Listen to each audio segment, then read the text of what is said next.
Everyone. तो जैसा कि आपको पता है कि हम लोग ने एक नई सीरीज स्टार्ट की है जिसका नाम है मास्टर यूर कंसेप्ट। ओके, और इस सीरीज के अंदर बेसिकली हम अपने केमिस्ट्री के टॉपिक्स उठाएंगे। स्पेशली पहले वो टॉपिक्स हम लोग पिक करेंगे जो बहुत इंपॉर्टेंट है, एक्सट्रीमली इंपॉर्टेंट है, इधर for your JEE, for your NEET और अदर एंट्रेंस एग्जाम्स जो होते हैं हमारे 12th के बाद, और इवन फॉर सीबीएसई ऑल्सो या अदर बोर्ड्स ऑल्सो।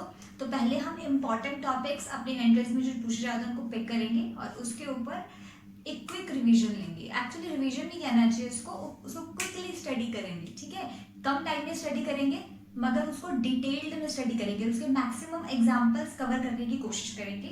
ये हमारी कोशिश रहेगी कि कम से कम टाइम में हम उसको बेहतरीन तरीके से स्टडी कर सकें। ओके नाउ, तो आपको जैसा पता है कि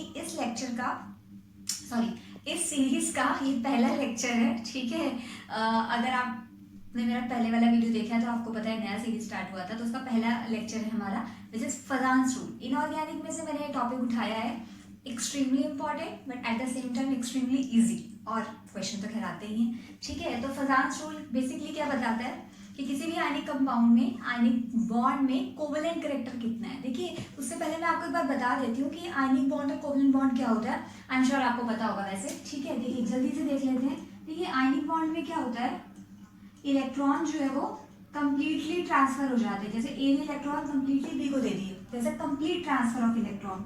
तो अब ए ने इलेक्ट्रॉन लॉस किया तो उस पर पॉजिटिव चार्ज कैटायन जिसको बोलते हैं, और क्योंकि बी ने इलेक्ट्रॉन गेन किया तो उस पर नेगेटिव चार्ज जिसको एनायन कहेंगे। चार्ज कितना आएगा वो डिपेंड करता है कि एक्चुअली कितने इलेक्ट्रॉन लॉस हुए हैं और कितने गेन हुए हैं। Okay, that's it. Now what is the covalent bond? तो अगर आप शॉर्ट फॉर्म में बोले तो ionic bond is complete transfer of electron. Okay, complete transfer of electron. Now what is covalent bond? देखिए कोवेलेंट बॉन्ड में क्या होता है, इलेक्ट्रॉन अभी भी हमें कोवेलेंट बॉन्ड के अंदर रेदर देन कि हम इलेक्ट्रॉन का कंप्लीट ट्रांसफर करें, हम इलेक्ट्रॉन की शेयरिंग कर देते हैं। कैसे? जैसे सपोज कीजिए कि ये ए है, या ए ही ले लेते हैं, चलिए ए है, ये बी है। एक इलेक्ट्रॉन ए के पास है, एक बी के पास है, दोनों ने मिलकर बॉन्ड बना दिया। ध्यान देने वाली बात ये है कि ये दोनों इलेक्ट्रॉन जो हैं वो 50-50% इनका अधिकार है। मतलब ये इस पे किसी का मालिकाना हक नहीं है। अब मालिकाना हक का मतलब क्या होता है? बड़ा स्ट्रॉन्ग वर्ड बोल दिया मैंने। मालिकाना हक का मतलब होता है किसी एक का आधिपत्य नहीं है।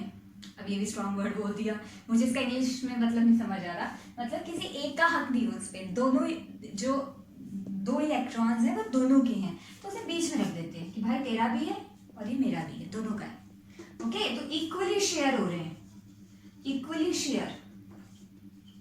जबकि यहाँ पे उसने लॉस कर दिया कंप्लीटली, उसने गेन कर दिया।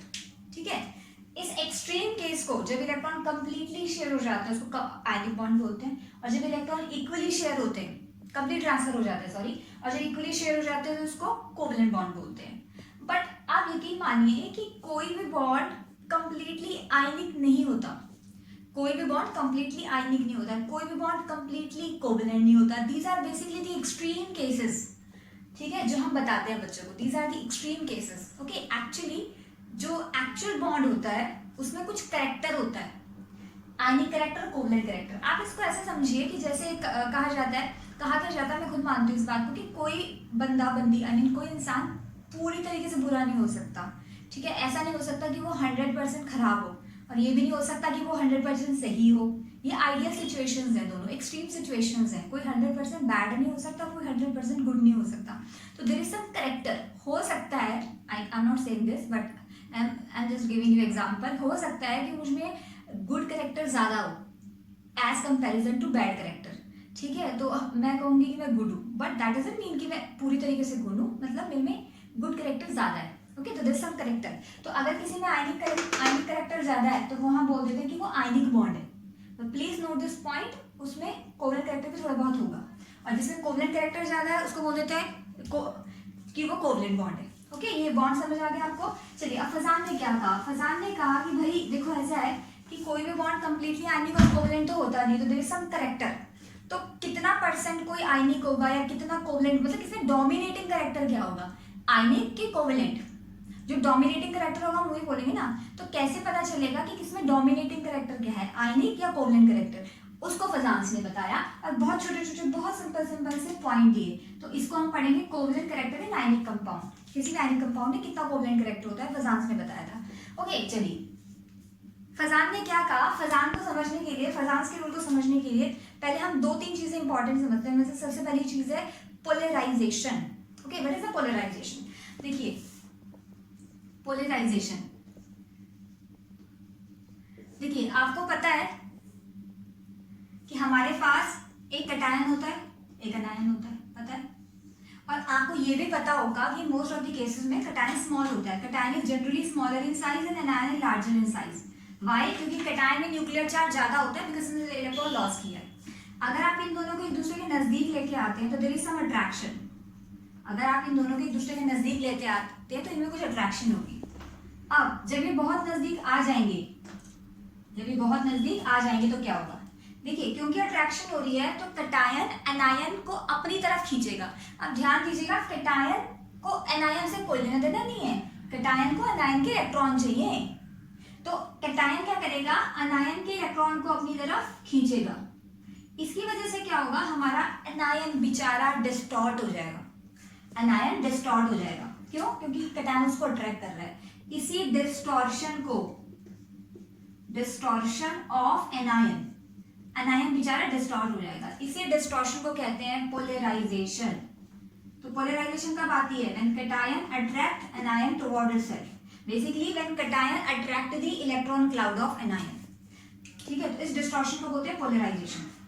अब आप मुझसे क्वेश्चन पूछ सकते हो, आई मीन होगा आपके मन में, अगर नहीं है तो होना चाहिए। आप मुझसे क्वेश्चन पूछ सकते हो कि यार आपने बोला कि कैटायन एनायन को अट्रैक्ट करता है, क्या एनायन कैटायन को नहीं अट्रैक्ट करता? ऑब्वियसली करता है, इलेक्ट्रोस्टैटिक फोर्स ऑफ अट्रैक्शन है, दोनों का पूरा अधिकार है अट्रैक्ट करने का।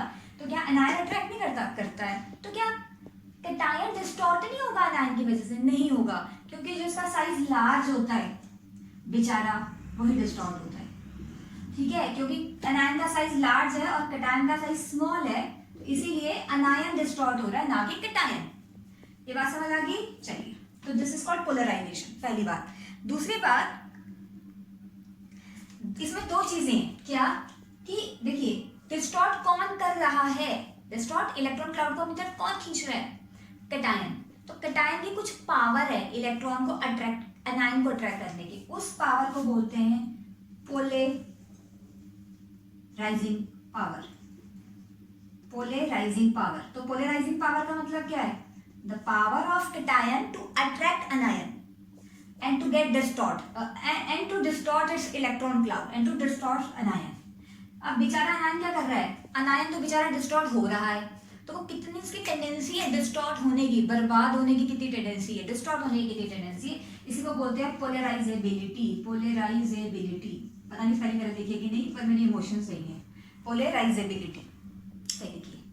तो hope you get it. What is polarising power, what is polarisability? Polarising power हमेशा कैटायन की होती है, जबकि पोलराइजेबिलिटी हमेशा एनायन की होती है। I am again repeating, polarising power is the tendency to distort an ion and polarisability the tendency to get distorted. Okay, चलिए अब हमारे लिए क्या जरूरी है? हमारे लिए ये जानना जरूरी है कि पोलराइजेशन बढ़ने से होता क्या है। प्लीज नोट दिस पॉइंट कि greater is the distortion, greater will be the polarisation, और simply you can say greater is the attraction, greater is the distortion, greater will be the polarization। तो main point is कि इस polarisation के बढ़ने से होता क्या है, मतलब कहाँ किन चीजों पे फर्क पड़ता है। तो मैं इसे रब कर रही हूँ, या आई मीन मेरे पास स्पेस है, मैं लिख सकती हूँ। ओके, सो ध्यान देना बहुत जरूरी है कि पोलराइजेशन, पोल समझ रहे हैं? पोलराइजेशन है इसका मतलब, पोल का मतलब पोलराइजेशन है। प्लीज नोट दिस पॉइंट, ठीक है? पोलराइजेशन अगर बढ़ती है तो कोवलेंट कैरेक्टर बढ़ता है। पोलराइजेशन बढ़ने से कोवलेंट कैरेक्टर बढ़ता है। क्यों भाई? क्योंकि जब पोलराइजेशन बढ़ती है तो इलेक्ट्रॉन पहले जो एनायन के पास से सिर्फ, अब वो बीच में आ गए। अगर आप ध्यान से देखो तो इलेक्ट्रॉन क्लाउड अब कैटायन और एनायन के बीच में आ गया, यानी कि वो शेयरिंग में चला गया, तभी तो कोवलेंट कैरेक्टर आएगा, है ना? अगर वो इलेक्ट्रॉन कंप्लीटली एनायन के ही रहेंगे तो फिर तो वो आयनिक माना जाएगा। तो polarisation is directly proportional to covalent character. अच्छा, अब कोवलेंट कैरेक्टर आयनिक कैरेक्टर में क्या? उल्टा, इलेक्ट्रॉन अगर एनायन के पास ही है तो वो आयनिक कैरेक्टर में आएगा। अगर इलेक्ट्रॉन बीच में आ गए, electron cloud come into the middle part, ठीक है, और मिडल सेक्शन, तो फिर कोवलेंट कैरेक्टर बढ़ जाएगा। तो कोवलेंट और आयनिक कैरेक्टर एक दूसरे के इनवर्स प्रोपोर्शनल होते हैं। Greater the covalent character, greater the polarisation power. Okay, या मैं इसे पूरा लिख देती हूँ। Covalent character, polarisation directly proportional to covalent character, inversely proportional to ionic character. हाँ, मेल्टिंग पॉइंट पे क्या फर्क पड़ता है? देखो ऐसा है, ध्यान देना कि आयनिक कंपाउंड में मेल्टिंग पॉइंट हमेशा ज्यादा होता है। तो जब आयनिक कैरेक्टर ज्यादा होगा तो मेल्टिंग पॉइंट हमेशा ज्यादा होगा, क्योंकि आयन में इलेक्ट्रोस्टैटिक फोर्स ऑफ अट्रैक्शन होती है और वो हमेशा ज्यादा स्ट्रांग होती है। तो आयनिक कैरेक्टर कम हुआ तो मेल्टिंग पॉइंट भी कम हो जाएगा। Very very very very important, melting point भी कम हो जाएगा। अगर मेल्टिंग पॉइंट कम हुआ तो क्या होगा? लेटिस एनर्जी कम हो जाएगी, क्योंकि ionic character directly proportional to melting point, directly proportional to lattice energy. Lattice energy क्या होती है? लेटिस एनर्जी का मतलब होता है कि 1 मोल आयनिक बॉन्ड को तोड़ने के लिए जो एनर्जी चाहिए, आयनिक कंपाउंड जब बनते हैं तो इस बॉन्ड को तोड़ने के लिए, आयनिक बॉन्ड को तोड़ने के लिए जो एनर्जी चाहिए वो होती है लेटिस एनर्जी। तो अगर आयनिक कैरेक्टर ही कम हो गया तो बॉन्ड तोड़ना आसान हो जाएगा, यानी कि लेटेस्ट एनर्जी कम हो जाएगी। ठीक है, तो थोड़ा सा ऊपर लिख देते हैं इसको, polarisation. This distortion is called polarisation. तो लेटेस्ट एनर्जी भी कम हो जाएगी सब्सटेंस की। और क्या फर्क पड़ेगा? हार्डनेस कम हो जाएगी, क्योंकि मेल्टिंग पॉइंट जब आयनिक कंपाउंड होते हैं वही ज्यादा हार्ड होते हैं, तो हार्डनेस कम हो जाएगी। ओके, और इसके अलावा कलर इंटेंसिटी बढ़ जाएगी। ये याद रखना, क्या कि पोलराइजेशन बढ़ती है तो कलर इंटेंसिटी भी बढ़ती है। ठीक है, इसके न्यूमेरिकल, सॉरी नॉट न्यूमेरिकल, इसके अभी क्वेश्चन प्रैक्टिस करेंगे तो उससे क्लियर हो जाएगा। तो ये चीज आपको याद रखनी है, यही इसका गुरु मंत्र है। आज का गुरु मंत्र यही है, ये याद कर लो भाई, सारे क्वेश्चन सॉल्व हो जाएंगे पोलराइजेशन के, ऑलमोस्ट सारे। ओके, चलिए अब भाई ये तो पता चल गया कि पोलराइजेशन से कौन बढ़ रहा है कौन घट रहा है, पर अब ये जानना भी तो जरूरी है कि पोलराइजेशन कब बढ़ेगी कब घटेगी। पोलराइजेशन से किन किन चीजों को फर्क पड़ता है वो तो हमने देख लिया, मगर अब ये देखना जरूरी है कि पोलराइजेशन कैसे कम या ज्यादा होती है। तो नेक्स्ट है पोलराइजेशन किन फैक्टर्स पर डिपेंड करती है। पोलराइजेशन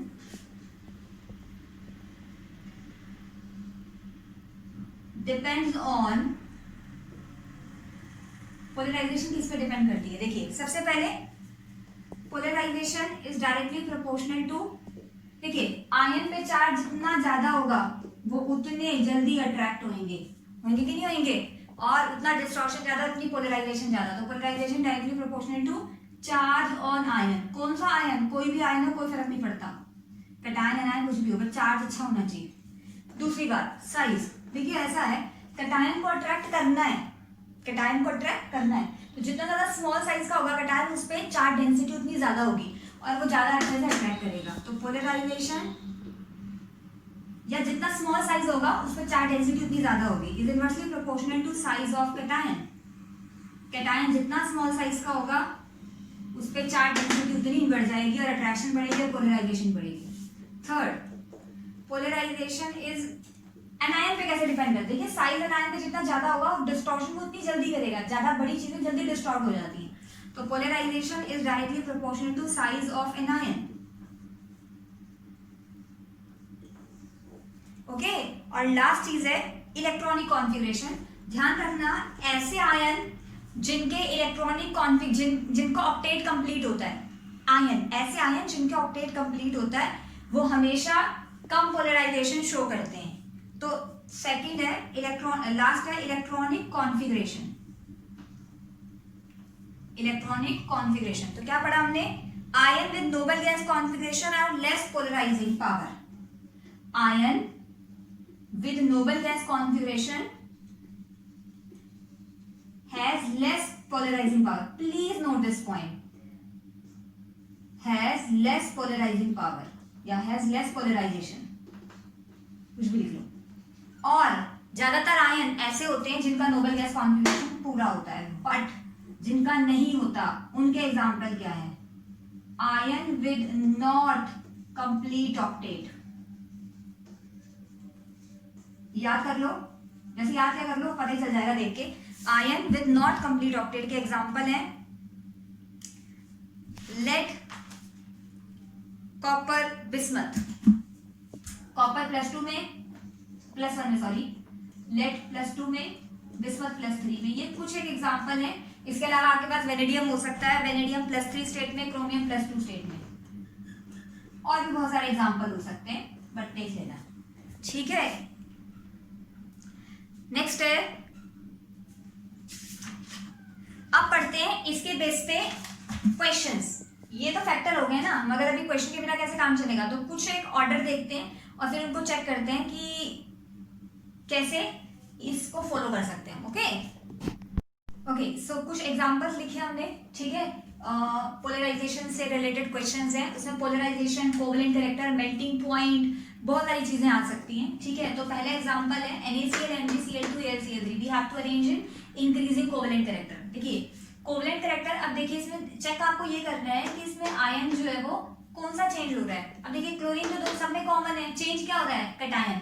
इस पे चार्ज है +1, इस पे चार्ज है +2, इस पे चार्ज है +3। तो आपको आयन का चार्ज निकालना होता है। अभी हमने क्या पढ़ा, कैटायन पे चार्ज ज्यादा होगा या किसी भी आयन पे चार्ज ज्यादा होगा तो कोवेलेंट कैरेक्टर ज्यादा होगा। तो हियर क्या हो रहा है, कोवेलेंट कैरेक्टर इंक्रीजेस।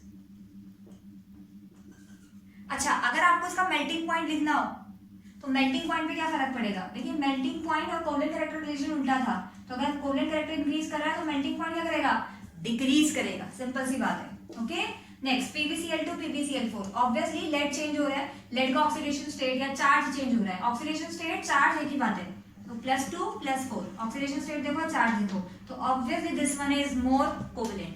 हम मोर कोवेलेंट ढूंढ रहे हैं, मोर कोवेलेंट। इसमें देखिए क्लोराइड आयन सेम है, फर्क किसमें है, फर्क है हमारे कैटायन पे। अब कैटायन का चार्ज तो सेम है, तो अब क्या चेक करें, कैटायन का चार्ज भी सेम है, आयन का भी सेम है, तो क्या चेक करें।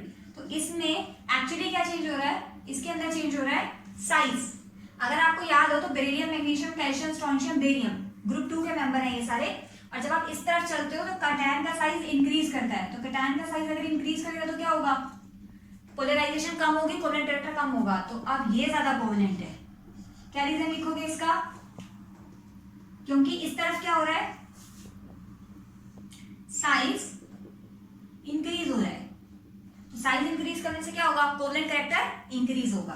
तो कोवेलेंट कैरेक्टर डिक्रीज हो रहा है, सॉरी कोवेलेंट कैरेक्टर डिक्रीज हो रहा है। Okay now for this one I think same ही है, ठीक है। बस इसमें एनायन चेंज हो रहा है, चार्ज सबके सेम है, कैटायन के और एनायन के चार्ज सबके सेम है। चेंज क्या हो रहा है, चेंज हो रहा है इसके अंदर साइज ऑफ एनायन। अब एनायन के साइज पे कैसे डिपेंड करता है, एनायन का साइज बढ़ेगा तो कोवेलेंट कैरेक्टर बढ़ेगा। तो हेयर साइज किसका इंक्रीज हो रहा है, साइज ऑफ एनायन इंक्रीजेस। और जब साइज ऑफ एनायन इंक्रीज होगा तो क्या होगा, covalent character increases. Please note this point, please please please. यहां पे भी साइज इंक्रीज हो रहा है, पर ये साइज किसका इंक्रीज हो रहा है, कैटायन का। साइज ऑफ कैटायन इंक्रीजेस, तो साइज ऑफ कैटायन इंक्रीज होगा तो कोवेलेंट कैरेक्टर डिक्रीज होगा। CuCl, NaCl, देखिए ये एग्जांपल है नोबल गैस का। Na में नोबल गैस कॉन्फ़िगरेशन होता है, ये होता है 2,8, जबकि इसमें होता है 2,8,18। तो नोबल गैस की पोलराइजेशन कम यानी कोवेलेंट कैरेक्टर कम। तो CuCl मोर कोवेलेंट है क्योंकि उसमें पोलराइजेशन ज्यादा हो रही है। ये कोवेलेंट कैरेक्टर के लिखे मैंने, please note this point. NaF, NaCl, NaBr, I guess ये एग्जांपल बिल्कुल इसको मैच करता है, इस वाले को। तो I am not repeating again, तो देख लेना, ठीक है। यहाँ पे कोवेलेंट कैरेक्टर बढ़ेगा। ओके नेक्स्ट ये थोड़ा अटपटा है, देखिए वाटर, HF, अमोनिया, मीथेन। देखिए अगर आप इनको ऑक्सीडेशन स्टेट भी देखें ना, खैर ये तो इसमें तो पोलैरिटी वैसे बड़ी कम है, ठीक है। तो आप इसे ऐसे देख सकते हैं, इसमें है -3, इसमें है -2, अनायन की बात हो रही है, और इस पे है -1। और मीथेन पे वैसे तो खैर पोलैरिटी नहीं होती ज्यादा, मगर ये ओवरऑल ही कोवेलेंट है। क्यों, क्योंकि इस पे इलेक्ट्रोनेगेटिविटी डिफरेंस बहुत कम है। तो सबसे पहले ये कोवेलेंट, फिर ये कोवेलेंट, फिर ये कोवेलेंट। तो इस तरफ क्या हो रहा है, कोवेलेंट कैरेक्टर इंक्रीजेस। तो मेल्टिंग पॉइंट क्या होगा, कोवेलेंट कैरेक्टर इंक्रीज करेगा तो मेल्टिंग पॉइंट क्या होगा, डिक्रीज। तो इसका मेल्टिंग पॉइंट सबसे ज्यादा है। ओके इसका मेल्टिंग पॉइंट सबसे ज्यादा है। चलिए नेक्स्ट है, ये दोनों आप खुद कर लेना, ये दोनों नहीं समझा रही मैं, ठीक है। अगर आपने ये कर लिया तो आप ये आराम से कर सकते हो। नाउ अच्छा जो मुझे आपको समझाना है वो एक लास्ट चीज रहेगी हमारी, क्या कि आयनिक कैरेक्टर और सॉल्युबिलिटी का क्या फर्क पड़ता है। देखिए ध्यान दीजिएगा, हमारे पास सॉल्वेंट दो टाइप के होते हैं, कौन कौन से, पोलर और नॉन पोलर, ये तो आपको पता है। तो ध्यान दीजिएगा कि जो पोलर सॉल्वेंट है वो आयनिक कंपाउंड को डिसॉल्व करते हैं, डिसॉल्व आयनिक कंपाउंड या पोलर को डिसॉल्व करते हैं, जिनमें आयनिक कैरेक्टर ज्यादा होता है। और non polar dissolve covalent solid, covalent compound, याद रहेगा। तो आप ये कह सकते हो कि पोलराइजेशन अगर ज्यादा होगी तो कोवलेंट कैरेक्टर ज्यादा होगा, और अगर कोवलेंट कैरेक्टर ज्यादा हुआ तो solubility in non polar solvent कैसी होगी, ज्यादा। Solubility in non polar solvent ज्यादा, या फिर आप कह सकते हो कि सॉल्युबिलिटी इन पोलर सॉल्वेंट लो। तो ये बात भी ध्यान रखना थोड़ा, ठीक है। चलिए इसे यही खत्म करते हैं, यही क्वेश्चन पूछे जा सकते थे, ठीक है। मैंने कोशिश की है कि ज्यादा ज्यादा चीजें कवर हो जाएं कम टाइम के अंदर, ठीक है। तो आज इसे यहीं समाप्त करते हैं। Thank you so much. Okay.